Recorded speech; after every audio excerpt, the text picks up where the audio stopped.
All right, welcome, welcome. It's so exciting to see folks pour into the room. I hope you're ready for an exciting webinar. Um, we are very glad that you're here. We ask that you introduce yourself in the chat, include your name, location, organization if that's applicable, and something you like to eat or something you like to grow. So we can, yeah, be in conversation and community together. So welcome to From Fields to Gulf. This is a webinar about how agriculture shapes the Mississippi River. Whether you're here because you're interested in farming and agriculture policy, or you simply care about water and our mighty Mississippi, we are so glad you are here with us today to discuss how what happens upstream ripples all the way to the Gulf. We are using the webinar format for today's conversation, so you probably already noticed you're muted automatically, and we encourage you to use the Q&A functions to ask questions at any time. In the last half an hour of this 90-minute webinar, we will have a Q&A. So please introduce yourself in the chat. We are recording, and we plan to share that with all that are registered. Today's flow is going to be a really brief introduction from me. We're already halfway through that. And then we're going to go straight into Dr. Chris's Jones presentation. So, as an introduction, I want to share an image of the Mississippi River and its watershed. The Mississippi watershed is tremendous. The river forms the border or flows through 10 states. Those are the main stem states that One Mississippi focuses on. However, 31 states and two Canadian provinces drain into the Mississippi River too. And all of that totals over 40 percent of the contiguous United States. And the river accounts for 90% of all fresh water that flows into the Gulf. So you can see in the image here a pink shaded area that shows everything that's considered the Mississippi River's watershed. What happens on one part of the river impacts the rest of the river, and what happens on the land impacts our waterways. One Mississippi is a growing national network of 20,000 people and 70 organizations, actually more, we just brought some more in. Welcome, welcome. Committed to protecting the future of the Mississippi River. One major policy priority for us is working to reduce the impacts of agriculture and urban runoff pollution and to support sustainable agriculture. That's why we're here today. And we just wanted to take a moment to express our appreciation for each and every one of you being here and starting wherever you are in this journey of learning and pushing for a healthier and more resilient Mississippi. Want to introduce our co-host, Mary Ellen Miller, who will be moderating the Q&A. Thank you to the League of Women Voters of the Upper Mississippi River region for co-hosting. And thank you to our amazing presenter, Dr. Chris Jones, for spending time with us today. They've asked for their bios to be shared in the chat so we can jump straight into the presentation. So I'm going to hand over the mic to you, Chris, and again, encourage folks to introduce yourselves in the chat. We're super, super glad you're here.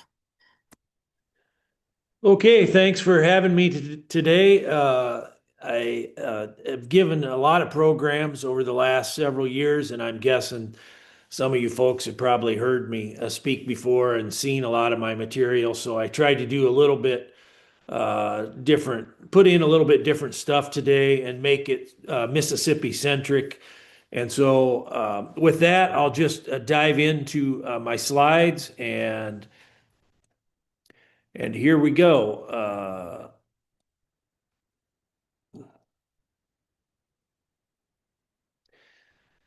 And so this picture here is from my favorite part of the Mississippi River, and that's Pool 9, and that's Lansing, Iowa. And of course, there's the Black Hawk Bridge, and you can't drive over that thing anymore. They've got it closed. And if you want to cross over from Iowa to Wisconsin, there you have to ride on the ferry. And where these binoculars are is at Mount Hosmer Park in Lansing. And so if you've never been there, I really encourage you to go up there. It's really a fantastic view, and this part of the Mississippi, of course, is very scenic. If you don't know about me, I'm retired from the University of Iowa. I retired in 2013. Before that, I worked at the Iowa Soybean Association, and so I worked on the ag side for 4 years. Before that, I worked at the Des Moines Water Works, the municipal water utility in Des Moines. I'm the author of The Swine Republic. You can see there. The book was picked to be part of the National Book Festival by the Library of Congress in 2024. And so it was Iowa's representative in that event held by the Library of Congress. And then I also write a Substack of the same name. And so I invite you to go there and read what I have to say if what you see today interests you. And so I populate the Substack with a new piece about every 7 to 10 days, and some of them aren't terrible. And so I just would invite you to take a look at those. Of course, I'm Iowa. A lot of my writing is Iowa centric, and I think Iowa is known worldwide for our farming systems, and we do a lot of it here. We have 88,000 farmers. We have about 31 million farmed acres, which is 84% of the state's area, and this by far is the largest such percentage of all the states in the United States. We grow about 13 million acres of corn, and we're first in the U.S. in corn usually every year. We're usually second in soybeans. Some years we're first, depending on how things go in Illinois. We have more hogs than any other state. I have there 21 million. Sometimes that's as high as 25 million. And that's how many that are living in the state at any one time. The amount that go to market every year in Iowa is about double that. We have a large turkey production state here. We're ninth in the country for turkeys. We're number one in egg-laying chickens. We have been as high as 80 million chickens. We sell about 15 billion eggs here in Iowa every year. And then we still have a sizable beef industry, about 4 million beef cattle, including the calves, which ranks sixth in the country. And we have quite a bit of dairy, and dairy seems to be growing in Iowa. Uh, I think that's up to about 250,000 dairy cattle we have now. And so some of these other minor operations in agriculture, we are sixth in sheep and goat production. Oats, generally about seventh, although that's been increasing in recent years. And then we're 11th in hay. And so this is what our farming systems look like for the most part. We have the nice clean fields of GMO crops, the corn and soybean. We have the hogs there in the middle, and we have 25 million hogs. You can drive across the state and never see a hog, right? And that's because they're all in these buildings up on the horizon. And then we have the ethanol industry there at the bottom. And so we produce more ethanol for fuel than any other state. And this all looks really clean, right? You drive across Iowa, and to the untrained eye, this looks clean, and you can't really imagine how this could be polluting our environment, but pollute it does. And so what we say about this whole production system, it's very leaky. And so it leaks pollutants to the environment, especially nutrients. And we've had real terrible times stopping those leaks, and we see that manifested in our water. This production system, of course, is supported by taxpayer money, and we can see there since 1995, about $44 billion, 44 billion federal dollars has come into the state of Iowa through the various farm programs. That's about $14,000 for every Iowan that lives here. And so this is a system, a production system that the taxpayer vigorously participates in. Here we see how farm payments have changed over the years, and What we've seen over the last decade or so is a change from what we call a counter-cyclical payments, where in bad years, farmers got the most money. In good years, they got the least money. Now they just get a lot of money all the time. And so we can see how farm payments have really ballooned since we transitioned to the taxpayer subsidized crop insurance program that we have now. And nationwide, about $50 billion per year. Here we see the percentage of farm income that came from taxpayer dollars. 2020, that was about 40% of farm income. And in fact, in Trump's first term, I think overall it was about 40% when it all shook out. When Joe Biden was president, about 12% of farm income came from the federal government. Now we see again, Trump has given the farmers, wants to give farmers another 12 billion now as this buyout related to the tariffs. And so I'm guessing the percentage of farm income again is going to jump up into that 40 to 50% range. We hear that farmers are having a tough time here in 2025, but the truth is 2025 is going to be one of the higher farm income years when we look at the historical record. And in Iowa, I like to point this out. In 2020, the average farm income in Iowa was about $132,000 a year. The average Iowa income in 2020 was about $60,000 a year. So the Iowa farmer on average makes about double what the average person in Iowa makes.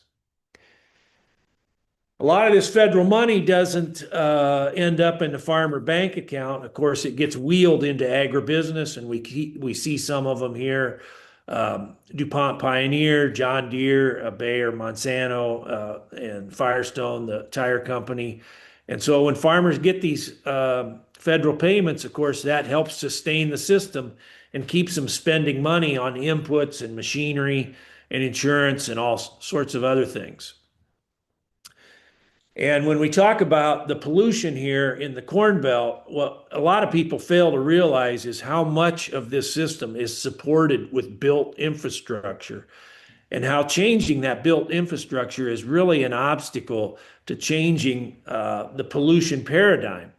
And so one example is the transportation industry. And so the Mississippi River, the lock and dam system on the upper Mississippi, of course, supports agriculture in a large way. Most of the tonnage that's going up and down the upper Mississippi through the locks and dams is grain. I believe over 50% of it is grain. And so the lock and dam system enables the farmers to get the commodity grains out to the rest of the country and the rest of the world. But we also have the trucking industry that's now very much linked to commodity grain production, and then the rail industry. And so we have all this built infrastructure with the transportation industry to support this production system. Then on the back end, of course, we also have politically powerful entities. We see there Walmart, Coca-Cola, McDonald's, and so forth, that really don't want to see much change in the production system. They also have built infrastructure that exists to receive these commodity grains. And of course, all these entities have a lot of influence on our political process and really don't want to see farmers change what they're doing.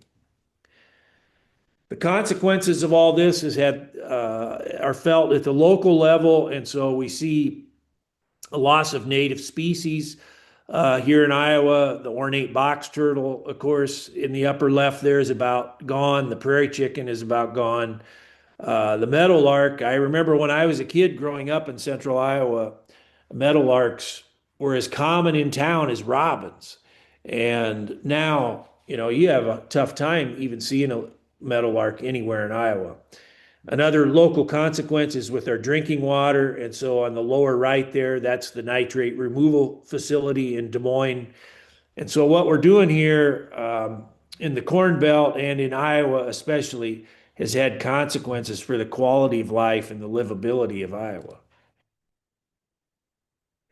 But not only has there been local consequences, there's also been consequences at the continental scale. And so that's a phrase I like to use when I do my programs is we are polluting at the continental scale. And so what we do here in Iowa is, helping kill an ocean 1,500 miles away. And so that's a strong symptom that, something's not right. And so, of course, we have the hypoxia zone in the Gulf of Mexico. That's how our pollution is manifested once it reaches these marine ecosystems. So, what is hypoxia exactly? Well, when we have these nutrients, and that's the nitrogen and phosphorus from the fertilization of corn and soy, when that gets into the Mississippi River and ultimately down to the Gulf of Mexico, it catalyzes these huge algae blooms in the Gulf. When the algae die, bacteria decompose the organic matter within their cells, and that process consumes oxygen. And so that leaves the nearshore areas of the Gulf unsuitable for aquatic life and desirable species that we like, shrimp and tuna and other fish and shellfish. And so this is a big issue for the economy along the Gulf Coast. And so we see now that there's not many nearshore fishermen left. Most of them have been squeezed out by the offshore people that have the big boats and the capacity to go way out beyond the dead zone. These dead zones are found all over the world. Of course, we have the Gulf of Mexico, which is the one we know about, and I believe it's the biggest. But also in Northern Europe, we have similar problems. Denmark and the Netherlands have agricultural production systems similar to Iowa. And so they also have hypoxic issues in the marine ecosystems receiving water from streams that flow through those countries. China also, the outlets of the Yangtze and the Yellow River, terrible hypoxia areas. So what are the drivers of hypoxia? Well, nitrogen is the big one. Nitrogen is used on corn primarily. We need, or we use anyway, about 150 to 250 pounds of nitrogen per acre of corn in the Corn Belt. We can expect to lose 20 to 30% of it to the stream network, and so that gets down to the Gulf and causes these algae blooms. Phosphorus also contributes, although our knowledge about phosphorus has kind of evolved over the years. Now we know that phosphorus tends to have more of an impact in freshwater ecosystems, and nitrogen is more of the driver of the algae blooms in marine ecosystems. Silica can also play a role in the extent of the hypoxic area and how much is being delivered by the Mississippi River to the Gulf, but also weather.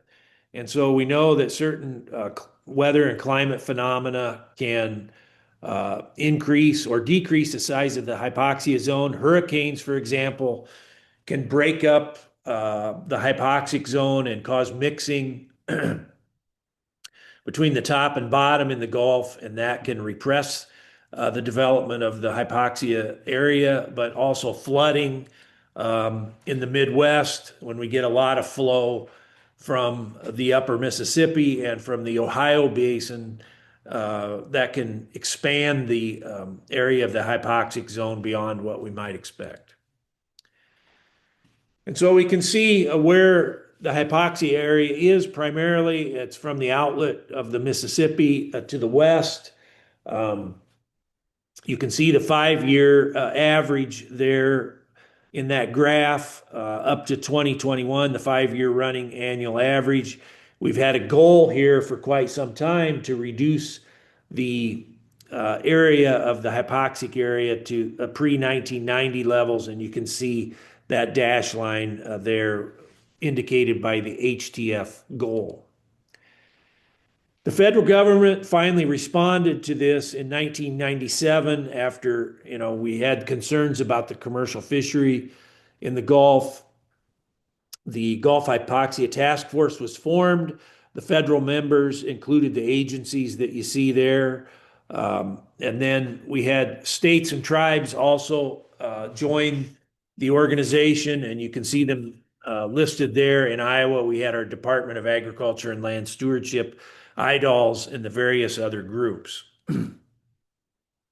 The first step that the task force took was to do an assessment of the hypoxic zone. And I don't expect you to read through all these, but some of these people involved in the assessment sort of became almost like celebrity scientists, especially Nancy Rabelais. I'm sure many of you have heard of her. I think she's retired now. Got quite a lot of notoriety for measuring the extent of the hypoxic zone down in Louisiana. Don Goolsby with USGS also published some pretty important papers regarding hypoxia and nutrient loss from the Corn Belt. And so there was a lot of good science done in evaluating Gulf of Mexico hypoxia. In 2001, the task force created their action plan. It called for an assessment of project progress in achieving the three goals of their action plan, the coastal portion, the within basin portion, and the quality of life portion. In 2008, they updated the action plan to emphasize nutrient reduction. And so shortly after 2008 is when Nancy Stoner at the EPA issued the now famous Stoner memo, which basically endorsed this voluntary approach toward nutrient reduction from the Corn Belt states. This included 11 key action items and also focused some on point sources. And so in 2013, a reassessment was done on progress, and basically there had been no progress since the group was formed. Again, the objective was to reduce the extent of hypoxia to the pre-1991 levels. And that goal was to be achieved by 2015. Well, by 2013, people were seeing that we were not going to meet that goal. And so in 2015, the task force announced that it would retain the original goal of reducing hypoxia to 5,000 square kilometers, but extend the goal date out 20 years to 2035. And it seems like it was just yesterday that they pushed this end date back to 2035, but now we're barely only 10 years away from that, 9 years away from it, and really there still isn't a whole lot of progress. So, how relevant the hypoxia task force is anymore, I really don't know. I have my doubts. We can see where the nitrogen is coming from that's causing the dead zone in the Gulf, and we can see these black and dark blue areas in the Corn Belt. And so this corresponds with the tiled area of the Corn Belt. And so we have this agricultural drainage tile that underlies the fields in the Corn Belt to lower the water table down to optimize soil conditions for corn and soybean production. We can see where it is right there. And so much of the land in those dark areas has this drainage tile, and that's the primary delivery mechanism for nitrate from farm fields to the stream network. This is from a paper where I was the first author, published in the Plus One journal. I think we published this in 2018. We quantified the contributions from Iowa to the Gulf of Mexico for nitrogen. And so you can see there's about, 17, 18 years of data there. And so this is the area of Iowa draining to the Missouri River. About 31% of Iowa drains to the Missouri. The rest of it, 69%, drains to the upper Mississippi. That part of Iowa draining to the Missouri River, we have 3.3% of the land in the Missouri Basin. Okay, Missouri River watershed's huge. It goes clear to the Continental Divide, right? We have 3.3% of the land. We contribute 12% of the water. to the Missouri River, and we contribute 55% of the nitrate. So we have 3.3% of the land, and we deliver 55% of the nitrate to the Missouri River. The upper Mississippi, we have 21% of the land. We contribute 21% of the water, but we contribute 45% of the nitrate in the upper Mississippi.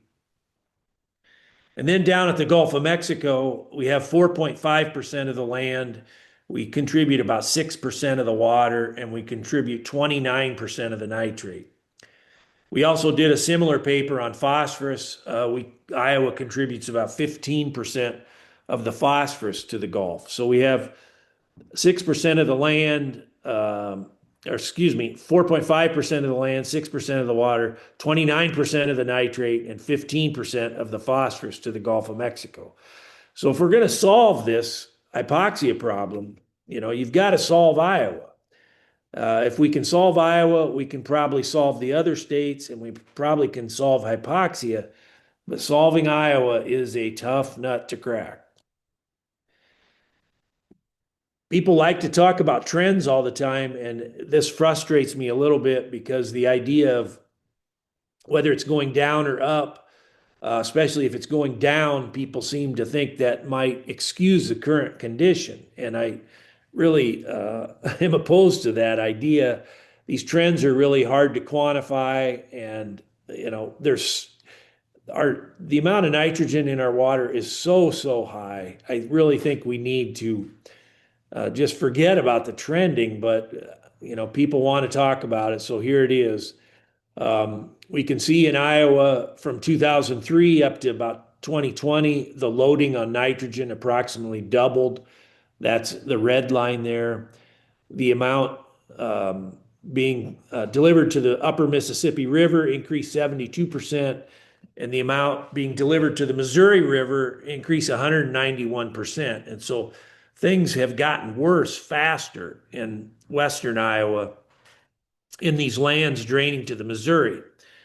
Some possible explanations of that are conversion of pasture to row crops following the renewable fuel standard, which became policy in 2005.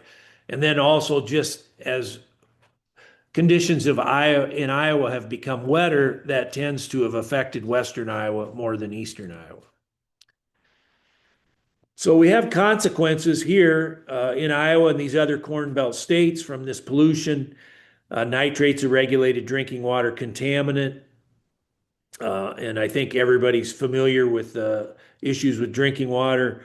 Nitrate is also toxic to larval forms of aquatic life. We have trout streams in the four driftless area states, Iowa, Minnesota, Wisconsin, and Illinois. Trout especially are vulnerable to high nutrient levels. The excess nutrients promote algae blooms and really degrade our lakes here, making our beaches unusable in the summertime. These toxins produced by the blue-green algae are a risk to people using the lakes. We see a reduction in biodiversity with the explosion of the algae in the blue-green and the blue-greens, and then also an increase in turbidity. And so not only do we have problems 1,500 miles away, we have problems here. And so a lot of this focus on hypoxia sometimes makes us forget the problems that we have right here in our backyard. And so we see this not only in the Mississippi Basin, but also the Lake Erie Basin, which Western Lake Erie Basin is also a tiled landscape. Similar problems to the Mississippi. So what is with the nitrate in drinking water? What's the risk? Well, it's the methemoglobinemia, the original standard of 10 parts per million that was in the Safe Drinking Water Act of 1974 was intended to protect infants. And so when infant formula is made from high nitrate water, the nitrate is consumed by the baby does not have a fully developed assemblage of organisms in its intestine. And so that nitrate gets converted to nitrite. And so we see that here in the top. Then the nitrite competes for oxygen with hemoglobin, right? And so we can see how the nitrite scavenges oxygen, and so the baby essentially suffocates. In an adult stomach, nitrate is converted down to nitrous oxide or oxide, and so we don't see a similar outcome in an adult. We also eat some really high nitrate foods like beets and spinach, and so it's always been sort of a conundrum. Um, why or could nitrate be harmful to adults when we're consuming a lot of nitrate through these other foods? But the truth is, we've known for a long time now, about 25 years, that adults drinking high nitrate water can indeed have some health effects. And so this paper going back to 2001 in Iowa shows an elevated risk of bladder cancer in women that were consuming high nitrate water. This was Iowa women. 15 years ago, we see this paper showing positive associations between drinking water nitrate, that being over 5 part per million for 5 years, and thyroid cancer. And so remember, the EPA standard is 10 parts per million. This is drinking water over 5 parts per million associated with elevated thyroid cancer. Here, 12 years ago, mothers consuming water with more than 5 part per million have double the risk of giving birth to a child with these birth defects. 11 years ago, again, bladder cancer, women consuming high nitrate water above 3 part per million, double the risk of ovarian cancer in Iowa women. And so only 3 part per million for 11 years doubles your risk of ovarian cancer. 9 years ago, 1.6 times the elevated risk of bladder cancer in postmenopausal women consuming water with nitrate over 5 part per million. 4 years ago, this paper from Wisconsin showing, approximately 1 to 200 or 1 to 300 excess deaths in Wisconsin from consuming high nitrate water, and then preterm births elevated because of the high nitrate water. And so we've known for a long time that adults drinking high nitrate water have an elevated risk for these various diseases. Well, how many people in Iowa are drinking water above 5 parts per million? So that's the level associated with a lot of these diseases. Almost a million people. Almost a million people in Iowa are drinking water above 5 parts per million. If you live in the Des Moines area, you might go several years without ever drinking water below 5 parts per million. Or if your well is contaminated, we have about 6,000 private wells in Iowa that have been contaminated with nitrate above 10. So thousands and thousands of people drinking high nitrate water in Iowa. Then about 2 years ago now, the story comes out that Iowa has the second highest cancer rate in the United States. We're the only state where the cancer cases are increasing. And so, this probably should not come as a surprise to us as these environmental diseases arise, not immediately, but it's this slow moving train, right? And so we've had this contaminated water for a few decades now. Could this now be manifested in these increased cancer cases? Where I worked at the University of Iowa, we had our own treatment plant.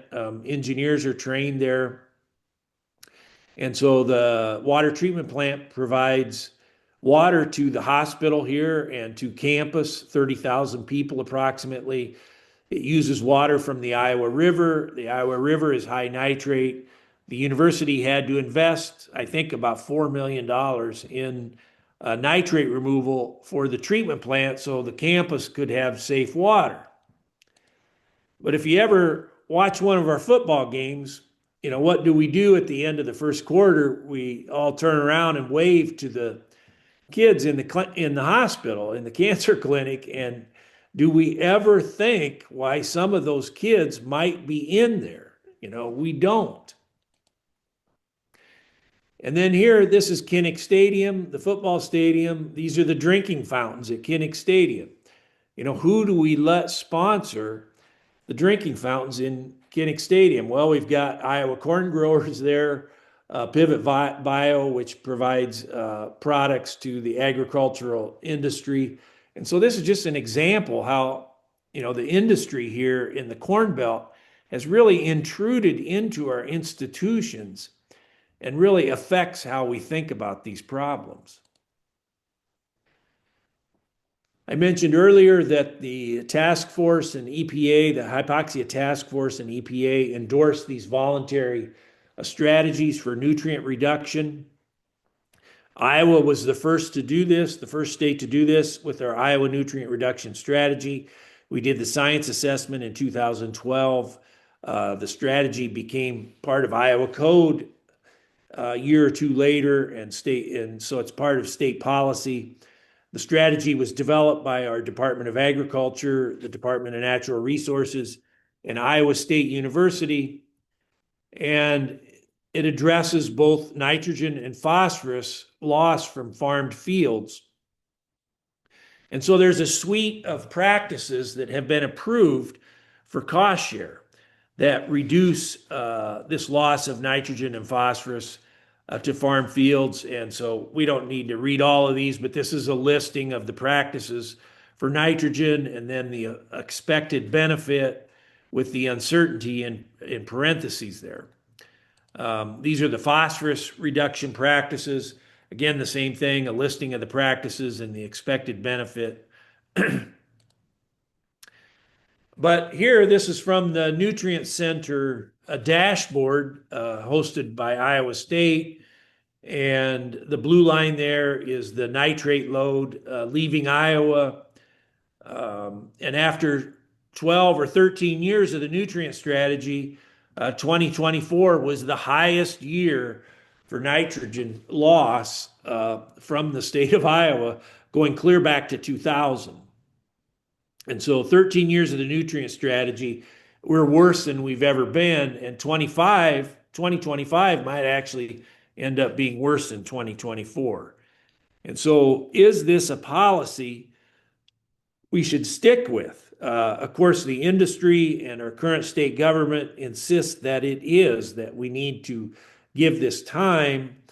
But is there any amount of time that will be sufficient for the corn, soy, CAFO system to perform in an environmentally sound way? I think probably not. There's never going to be enough time. So in my estimation, we really need to start looking at something different.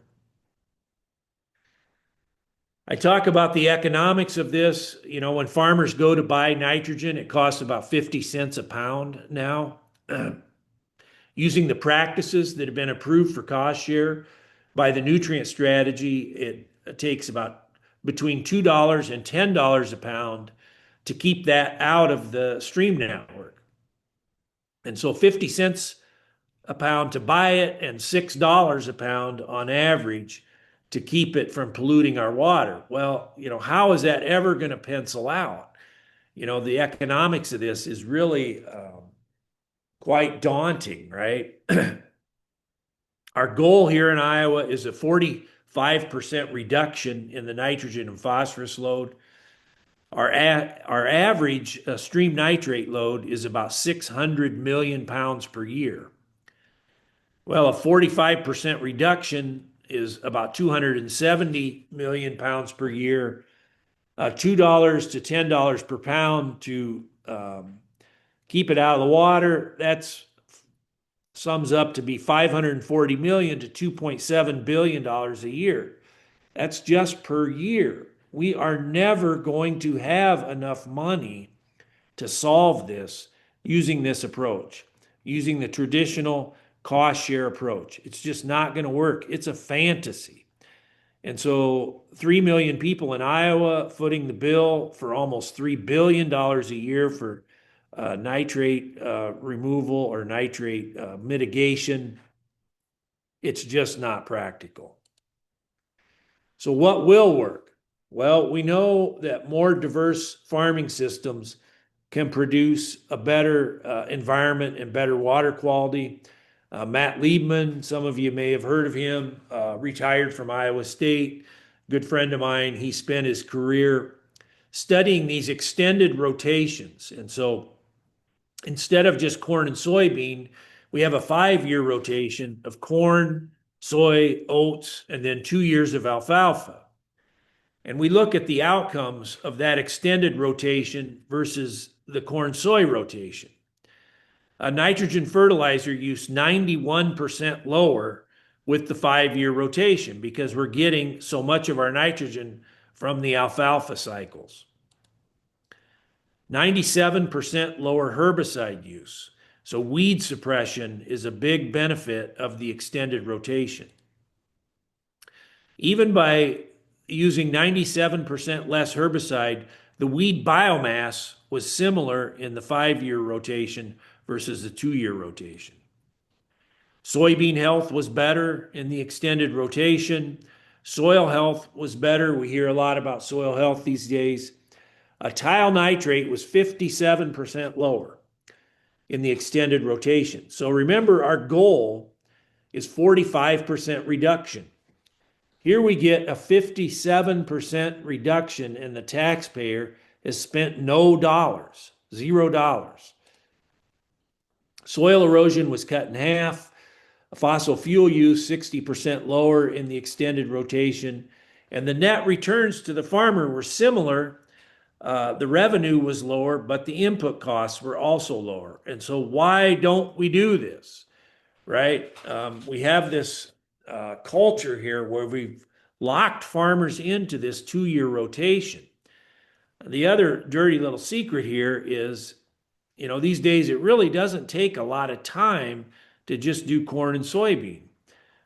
If you're just a corn and soybean farmer and you don't have livestock, you really only need to work about maybe 8 weeks out of the year. When you start introducing diversity to a farm, that means more work. And so all these reasons are why we don't transition to this extended rotation. This is really what we need to do if we're going to get the environmental outcomes that we want in Corn Belt agriculture. Excuse me. The other thing I talk about a lot is ethanol. And so we hear quite often how young farmers can't break into the business because they can't get their hands on land. And so an acre of farmland in Iowa and some other states can, go $25,000 an acre or more. And we see that the price of land in Iowa has increased in lockstep with the amount of ethanol produced in this country. And so you see that in the graph here, with the blue line being the ethanol and the brown line being the average price of an acre of farmland. And so we created a guaranteed market for corn. When we did that, we also increased the value of the capital. And so in farming, that is the land, right? And so we really need to step away from ethanol. We increased ethanol production incrementally with the renewable fuel standard. We need to start talking about backing away from it incrementally. And think about this. The calories used from corn to produce fuel ethanol in the United States exceed the caloric requirements of the entire US population. So more calories are going into ethanol than what goes into our bodies. And I just think that's perverse. Ethanol also creates perversity elsewhere in US agriculture. When I was growing up, the Great Plains, well, that was wheat country, right? Wheat and other small grains. And you drive across Nebraska now into Colorado and Wyoming, and you see corn. And so we're irrigating that corn. It's too dry there to grow corn without irrigation. And so we irrigate from the Ogallala Aquifer. I'm sure many of you have heard this. We're sucking it dry, especially in the southern part of it. It takes 6,000 years to naturally replenish the Ogallala. Why are we doing this? Well, the reason we're doing it is the renewable fuel standard. We've created a guaranteed market for corn, and we're depleting this precious natural resource so we can spend a few decades burning ethanol in our car engines, and it just does not make sense. The other thing, you've probably heard about the Colorado River. We're sucking it dry. Los Angeles and Phoenix and elsewhere, they're going to run out of water. Why are we sucking it dry? Well, half the Colorado River, or maybe a little less than half, between a quarter and a half, are used to irrigate alfalfa. And so that alfalfa oftentimes is exported to China and Saudi Arabia and other countries. Well, alfalfa is a crop we could grow in the Corn Belt without irrigation. And so, why are we growing it in a desert? Again, it's because we created this guaranteed market for corn with the renewable fuel standard. There's really not any environmental benefit to burning ethanol in our cars. We had this paper come out 3 years ago authored by some really reputable scientists at the University of Wisconsin and the University of Minnesota. They concluded that using ethanol actually increases greenhouse gas emissions 24% versus just unblended gasoline. And so, why are we doing this? We're polluting our water, we're polluting our drinking water, we're reducing wildlife diversity, we're creating a dead zone in the Gulf. It does not make sense. So I'd like to finish up here talking a little bit about the hydrology of Iowa and how it's changed and how that relates to the Mississippi and Missouri rivers. A lot of our water quality problems are very intimately connected with changes in hydrology. And so Iowa is very hydrologically modified. And I think a lot of people know this. We see when we got here in the upper left-hand corner, what did we do? We started putting in these drain tiles, and you can see the fellows there in Boone County, that's west of Ames. Putting in the old clay tiles to lower the water table and make that land less soggy and more suitable for farming.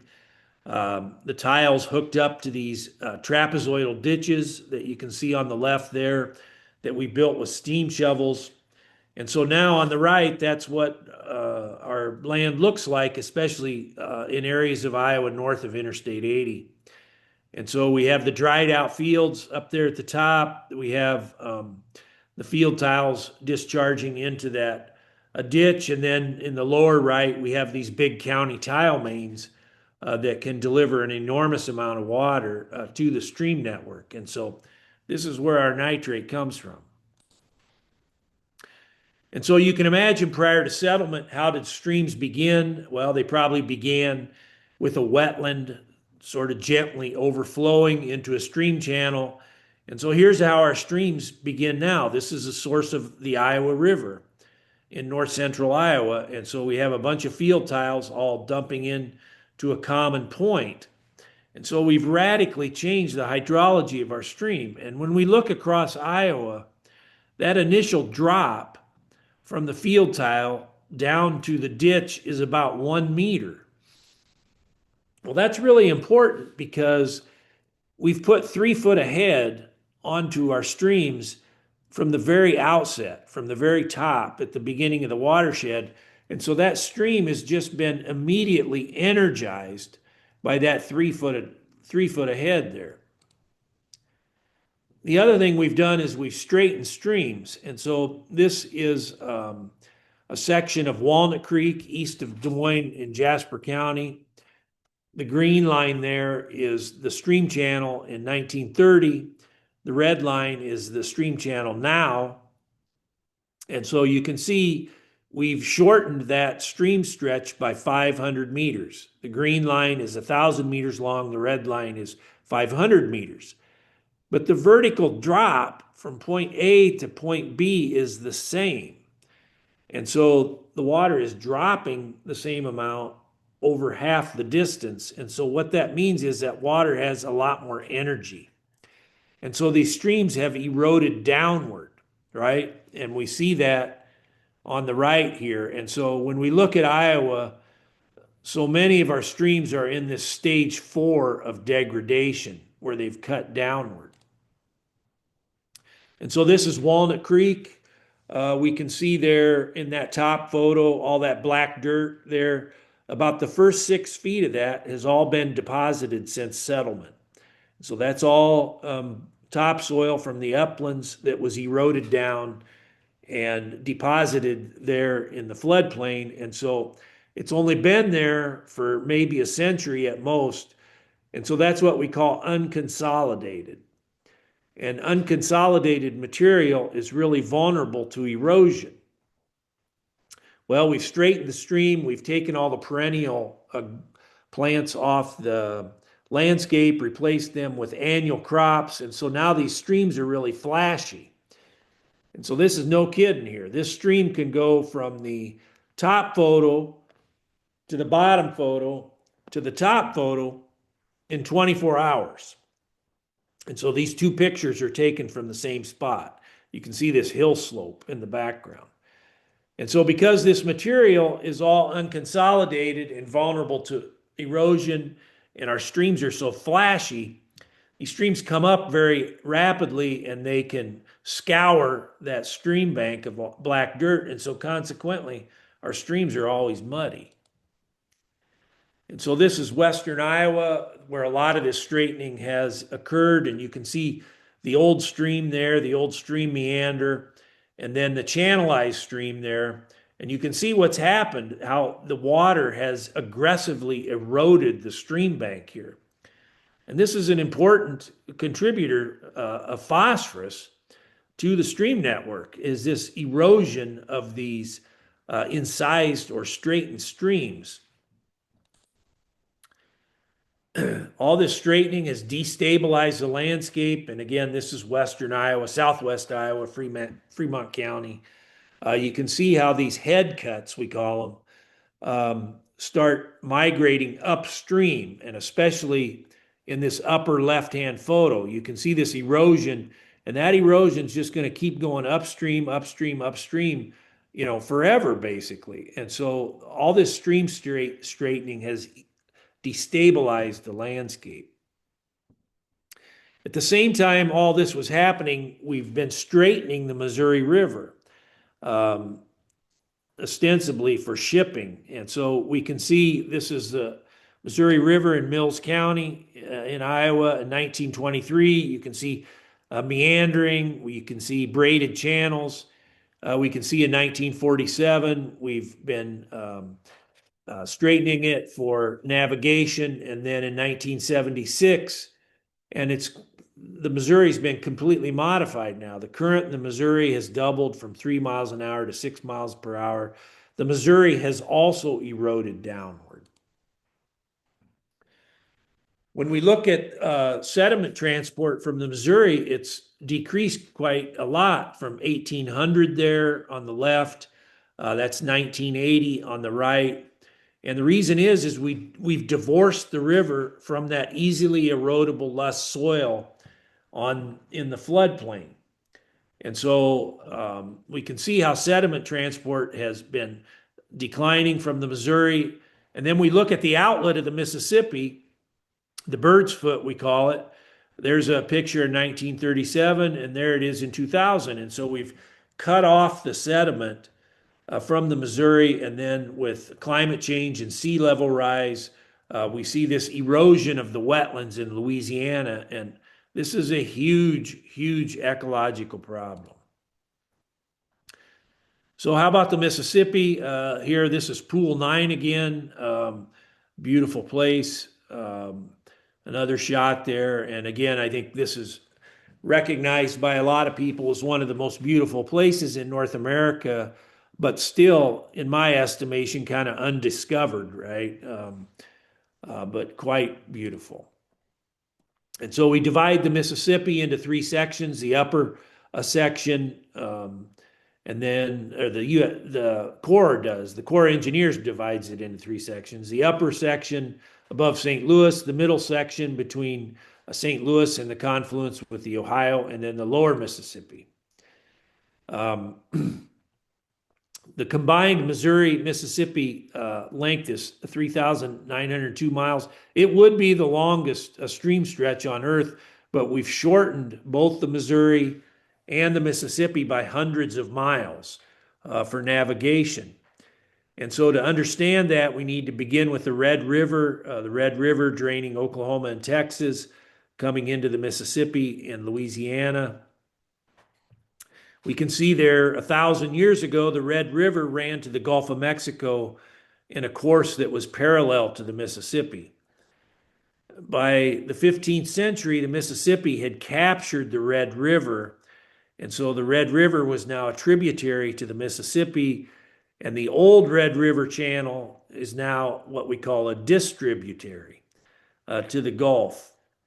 Then in 1830, this guy named Shreve, with Shreveport, Louisiana, is named after him, dredged this section out of the Mississippi to shorten the length that boats would have to travel to get up the Mississippi. And so this began an endeavor to shorten the Mississippi and make it more suitable for navigation. And we shortened the Mississippi by hundreds of miles, as I said, doing this. And so we created a lot of these oxbow lakes. Some of these are natural, some of them are a result of shortening the main stream channel of the Mississippi. The upper river here, we know, is really no longer a free-flowing river. We have this system of dams. There's 25 of them from down near St. Louis up to the Twin Cities. And there's at Bellevue, we can see the shipping going through there. Again, about half of this tonnage in shipping on the Mississippi is corn and soybean. The history of this, well, the government had been trying to enhance navigation on the Mississippi since the early 1800s. It goes way, way back. There were rapids near Keokuk and Rock Island, both that prevented the old paddle wheel boats from getting up stream. We also had shallow water downstream from the Twin Cities. And so these were real trouble spots. And so 200 miles below St. Paul, we had a river that was only 1 to 3 feet deep in many spots. In 1866, Congress appropriated $400,000 to create a 4-foot channel from St. Paul to St. Louis. The strategy was mainly the wing dams. Okay, the wing dams early on were made of tree branches. Of course, they're made of stones now, and so we can see some of the early wing dams on the Mississippi. And so the wing dams keep the water in the channel, right? They keep that water in the channel. The channel scours out the bottom and creates depth. Then we get to the 1920s, where we start talking about the formation of the current 9-foot depth pools. In 1920s, the farmers were the single biggest economic group in the United States, and they all wanted an outlet for their grain. And so even in the 1920s, we were overproducing corn here in the Corn Belt, and farmers didn't know what to do with it. In 1924, Herbert Hoover proposed the St. Lawrence Seaway, connecting Lake Michigan to the Illinois River, and then creating a 9-foot Mississippi River channel. 1929, a guy, Cleveland Newton, he was a congressman from Missouri. He called for the Corps of Engineers to complete a 9-foot channel in the Ohio River from Pittsburgh to Cairo, Illinois, a 6-foot channel in the Missouri between Kansas City and the upper Mississippi, and then a 9-foot channel in the upper Mississippi from the Illinois River, and then also the 6-foot project that was authorized in 1910. So Congress originally envisioned a 6-foot channel by 1922, but by the end of that period in 1922, they were only half done with the 6-foot channel. So then discussion began about the 9-foot channel. This engineer with the Corps of Engineers, Charles Hall, said it should not be built. He thought it would be an ecological disaster. Um, he knew that the only way to do this was through the locks and dams and not the wing dams. And this Charles Hall guy basically ruined his career by telling Congress that they couldn't do this. Um, and he feared that they'd get these really polluted pools, which did happen for a while. 1932, Congress appropriated $124 million for the 26 dams in the lock and dam system. That seems like a very tiny amount of money now for such a project. They began construction of the dams from upstream to downstream. Was all completed around 1940, really quite quickly. And so now we see that we have the upper Mississippi that we see today. Lock and Dam 26 was replaced in 1990, and then another dam was added in 1964. And so it still looks beautiful to us, right? We see this and it seems beautiful, but there's been environmental consequences to this channelization. It's been really bad for bird life for the most part. Fish, especially smaller fish that can't get through the lock and dams. It's improved recreational boating for sure. People love their high speed boats on the river. It's obviously helped improve our farms by getting grain out of the watershed. But there's also been erosion connected with this, especially of the islands. And so the tows and the recreational boats, the wave action from this is caused erosion of the islands. And this little nugget here, when we look at this, the Mississippi is really undersized for its valley. And so when we look out at it, like from Mount Hosmer in Lansing, it looks pretty natural, but that's because the river is undersized for its valley. It conducted an enormous amount of water at the end of the Ice Age. And so, that's what we see. And so I thought I'd give a little primer there on the upper Mississippi and what the engineering changes have wrought here over the last century. That's all I have. I have this slide here, this map I produced of Iowa. And Iowa has 56 Huck 8 watersheds, what we call hydrologic unit code watersheds. They're 1,000 square miles apiece in average. I looked at all the livestock in these watersheds. I converted that fecal waste to a human equivalent. And so this is the human equivalent population based on the livestock populations in all our watersheds. And I would ask, can we get the environmental outcomes that we want when we're producing at this scale? When we have this sort of landscape, and I would suggest that we cannot. So there's my book, and I know I finished up a little rough there, but I'm happy to take questions now. Thank you so much, Chris. Mary Ellen here. Welcome, everyone. There are a lot of questions, and I want to start with this one because I think it goes back to some of the basic things that you've been talking about, Chris. A question out of, and I've got to find it here again, of Mississippi about the issue of ammonia and its relationship to these problems.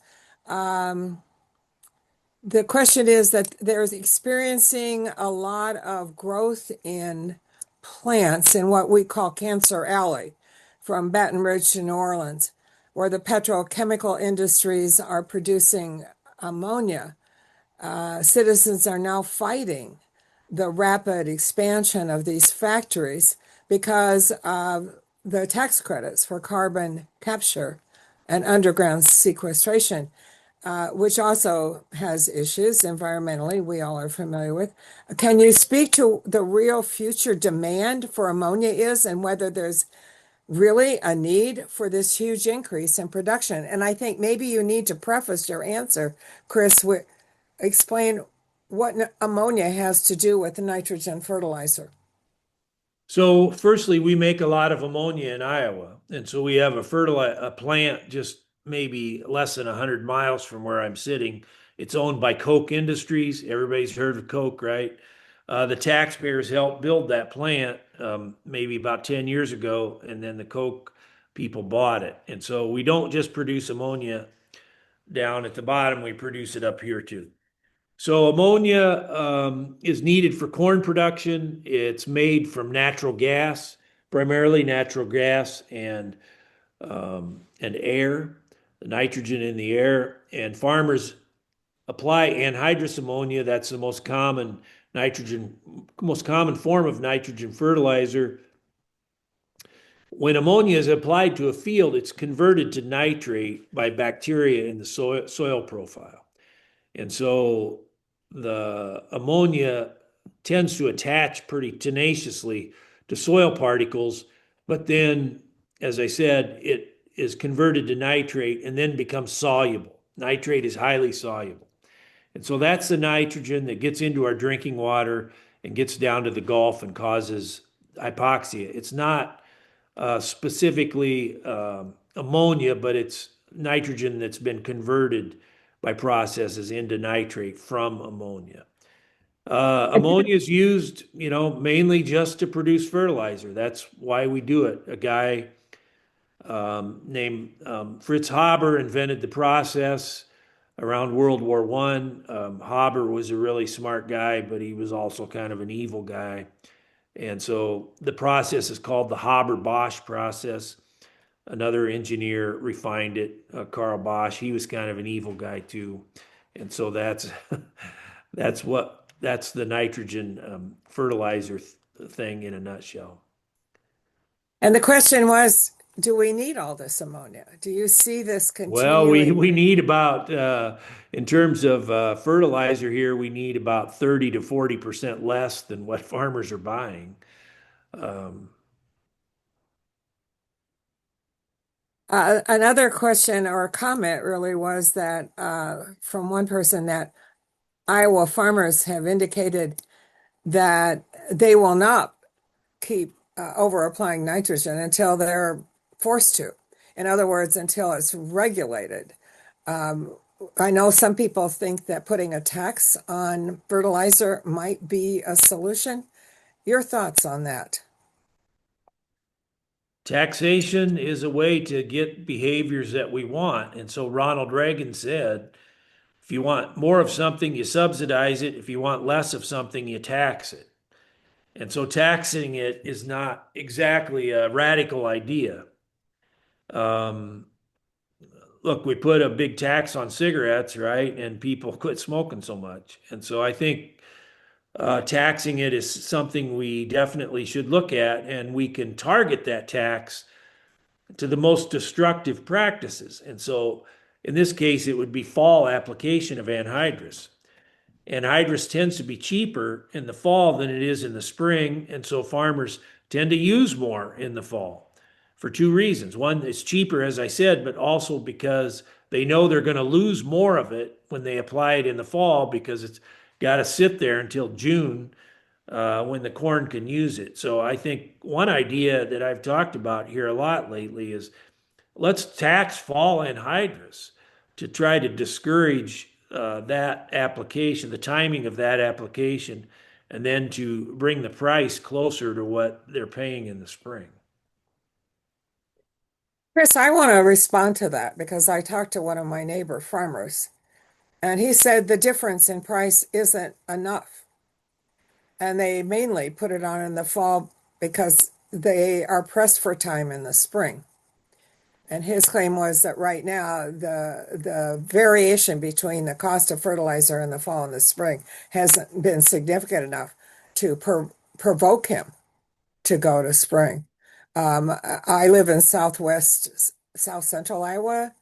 The anhydrous wagons are just all over this fall.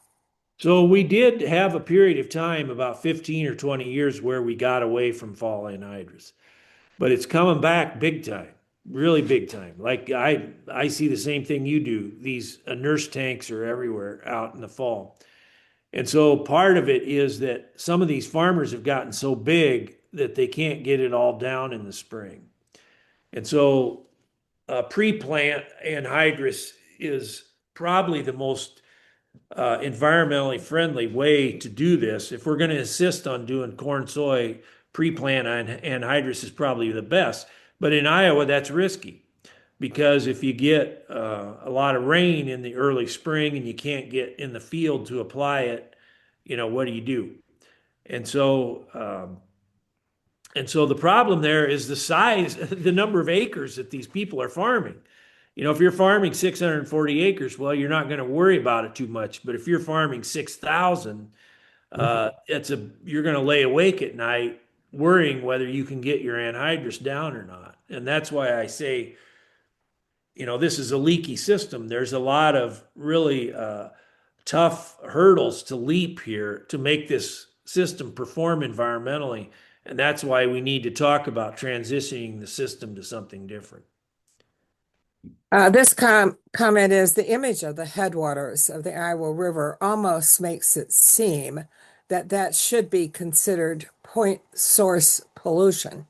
Could you speak to the case where Des Moines Waterworks tried to get farming declared point source solution? Well, that was at the heart of the lawsuit that they wanted these county tile mains to be regulated and permitted as point sources. And most people look at water flowing out the end of the pipe and they say, that's a point source, right? But the problem is the Clean Water Act specifically exempted those things from regulation. And so it's to get these things declared as point sources, there's going to have to be a change in the Clean Water Act and the way Congress is here these days. That's mission impossible. The other thing is these field tiles. The Waterworks lawsuit focused on the county tile mains, the great big ones. But there's thousands, if not millions, of these field tiles discharging into Iowa streams. And so what do you do about it? And how do you practically regulate those things? And so these are really tough problems. And as I say, it's an example about, how do you fix this so it performs the way we want it to? And I don't think there's a way to fix it.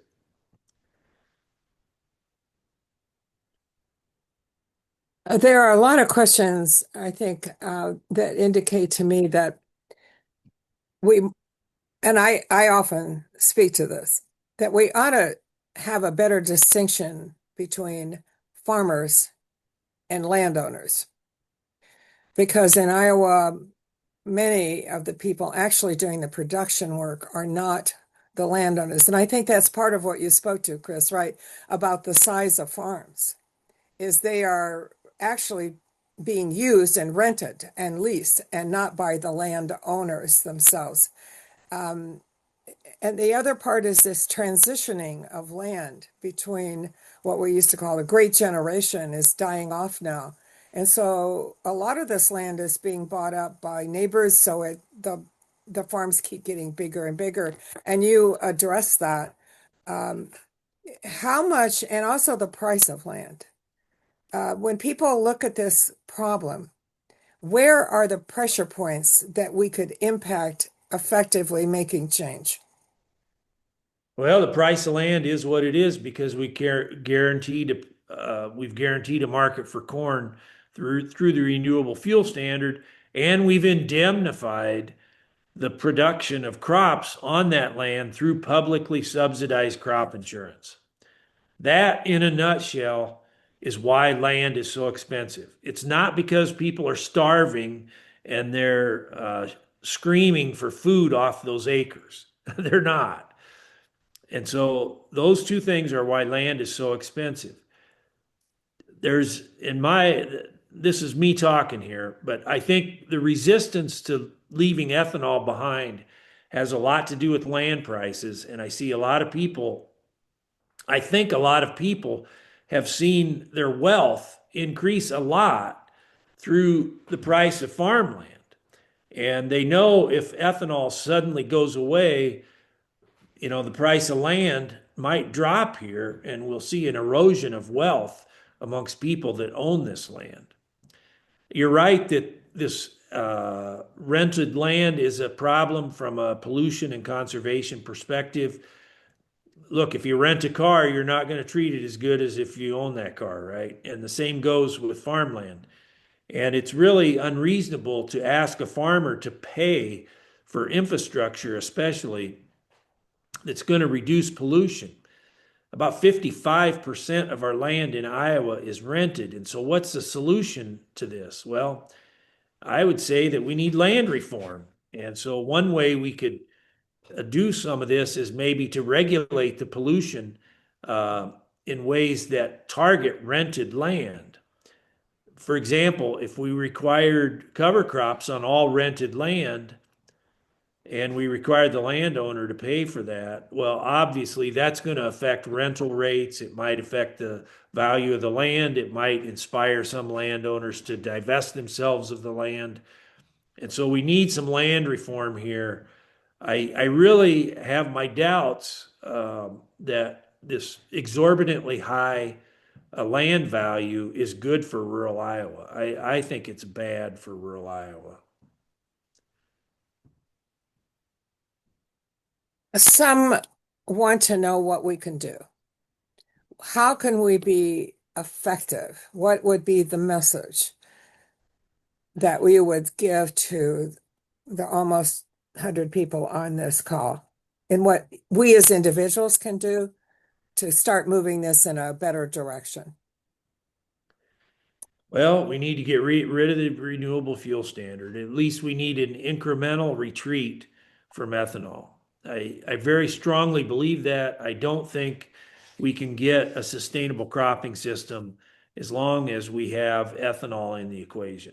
We're not going to drop ethanol cold turkey. Nobody thinks that. But we need to really think about this strategically. Corn ethanol, what is the future of it here? Secondly, I think we need to create some off ramps for farmers. And so there's a lot of farmers that would like to do something different than corn soy, but they feel like they're pigeonholed into this system and they can't escape out from it.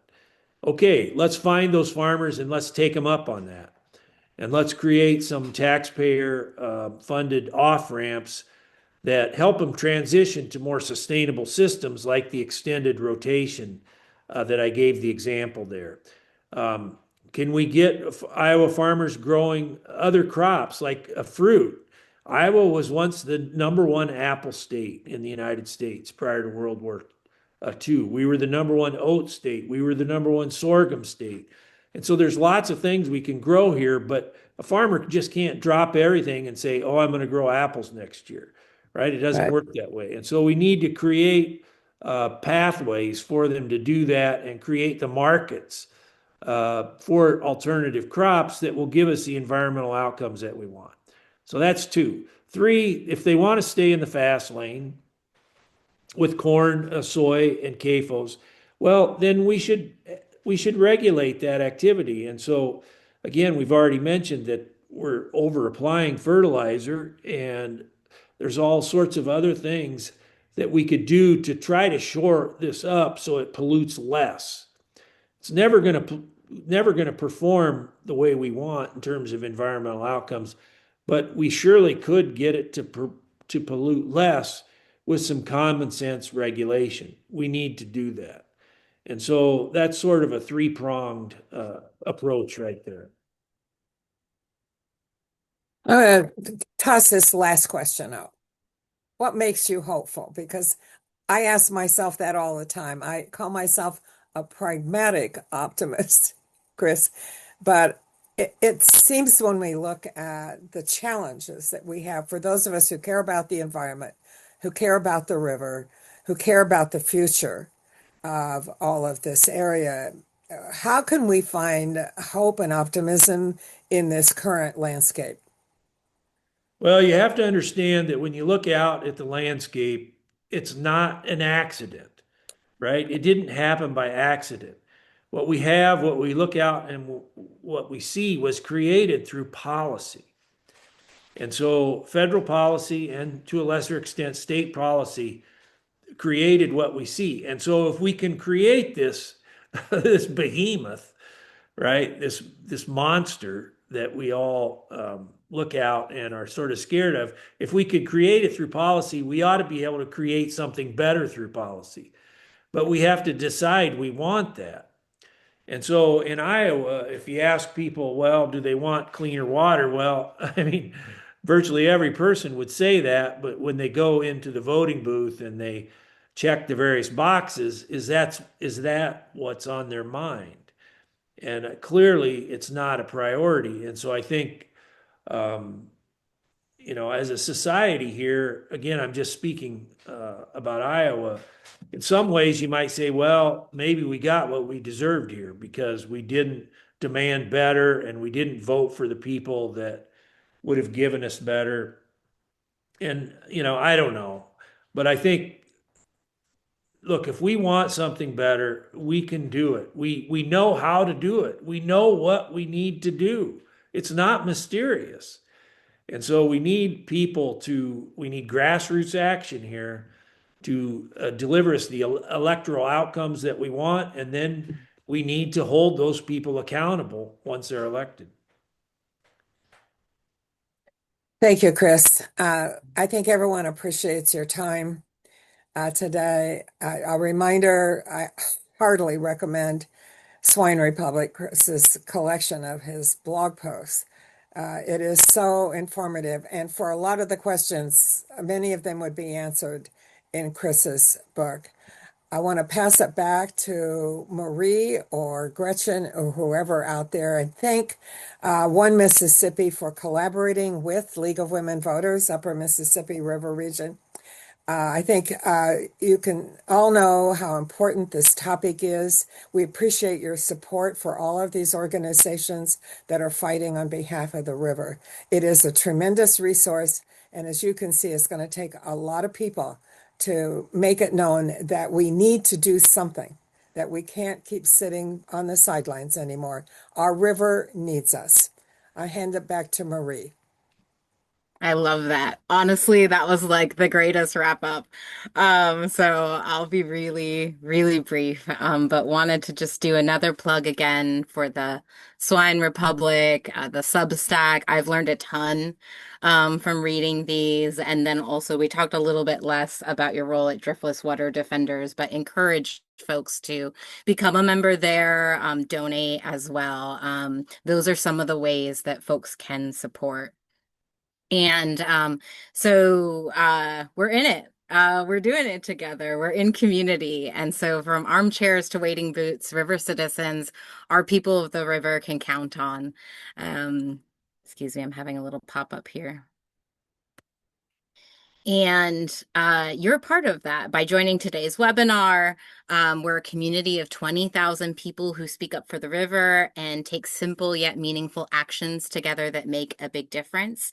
We ask you to look out for emails from us now because you're on our email list, and share this with your friends as well. And we'll be putting some links in the chat and also sharing those in a follow-up email as well. And so one of the perks of being a river citizen is you get a free sort of what you can do to take actions. We already heard a bunch here today, but I'll reiterate. You can contact decision makers, tell them why you care, what you think they should do. We ourselves can reduce fertilizer use as well as encouraging others to do so too. And then, of course, vote and get involved. The river doesn't have a voice, but you do. And yeah, Chris, you said it already. Vote, keep folks, hold folks accountable.